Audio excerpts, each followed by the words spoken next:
Alright, ladies and gentlemen, it's time to build the cooling system for our gasifier. Now, the cooling system is very important because the process of gasification uses heat to extract methane and other similar flammable carbon gases from biomass. And when those gases are at high temperatures, their molecules are further away from each other and they don't react as quickly and effectively with one another. You get more of a whoosh, and we want more of a pop. So we're going to cool those gases down to get the molecules as close together as we possibly can so they can react as quickly and efficiently with one another as possible. The colder we get this fuel, the more effective it's going to be. The size of its cooling system has more to do with how fast the fuel is moving than anything else. If the fuel is moving very slowly, then it has time for the heat to radiate and the molecules will come together on their own. But all of that takes time, and we need it to happen before the fuel reaches its ignition source. Ultimately, this is going to end up in a vehicle, and the vehicle will suck a lot of air. It will move a lot of fuel. That will require a massive cooling system.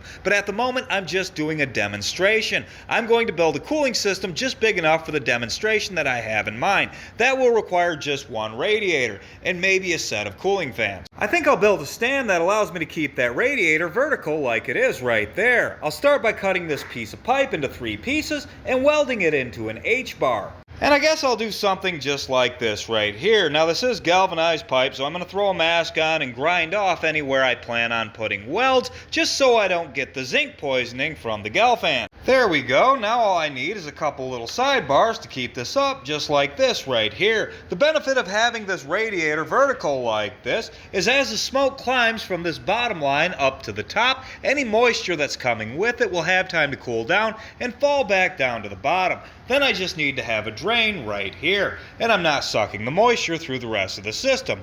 That's pretty handy. There we are, something like that, and I just used some cable ties to hold the thing in place. Like I said, this isn't a permanent fixture. Now I just need to put a cooling fan on it and attach it to the gasifier firebox. There we go, the fans are on, everything's on the stand, and it's quite sturdy. If you're wondering why I have these very expensive looking cooling fans attached to this old radiator, a friend of mine bought a 2020 Silverado and his cooling fans didn't work. I told him he had one of many wire chafing issues that truck's prone to, and he didn't believe me, so he changed his cooling fans. Turns out I'm not as dumb as he thought, and he gave me these old cooling fans after he asked me to fix it. Yay me! This radiator hose goes from the outlet of the gasifier to the inlet of the radiator. Don't worry, it's stuffed in there quite good, and it's definitely not going to leak.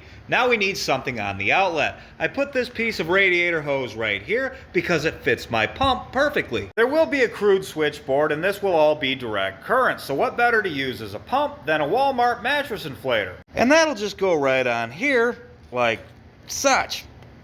A little snug, but it'll work. Then I'm just going to clamp it in place. And there we have it. The cooler is built and attached to the gasifier with the pump in place. The next video will reveal what I intend to operate with this gasifier for my demonstration in its current configuration. That video will include plumbing in the device and wiring everything together for the switchboard. I hope you get to see it.